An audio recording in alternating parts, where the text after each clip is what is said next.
Hello guys! Welcome to my vlog. Paano nga ba tayo mag-withdraw dito kay HypaMeApp? So, i-click lang natin yung withdraw. So, ayan, napunta na tayo sa ating My Red Packet. So, ang minimum withdrawal nila dito is $10. So, dahil naka $10 na tayo, is pwede na natin tong i-withdraw. Ang $10 is 590 pesos. So, i-click lang natin yung withdraw.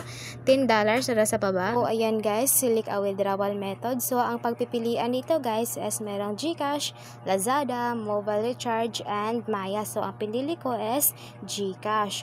Payment account, so ilagay mo lang yung GCash number mo. So, pagkatapos is i-confirm withdrawal. So, i-click nyo lang yung confirm withdrawal na nasa baba. So, ayan, please carefully confirm your withdrawal account information. So, kung nagkamali kayo guys, pwede nyo i-re-enter. So, ayan, sa akin is okay na. So, i-confirm lang natin. So, ayan, tapos na. Your withdrawal request has been submitted. Please pay attention to your account notification. So, pagkatapos punta tayo sa ating records, i-click lang yung records na nasa itaas. So, ayan, mapupunta tayo dito sa ating mga records. So, ayan, red packets withdrawal is pending pa siya. So, mag-antay lang po tayo ng 24 hours.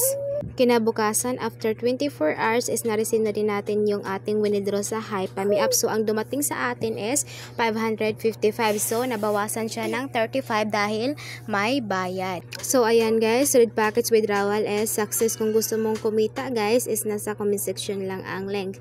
Thank you for watching. Bye-bye.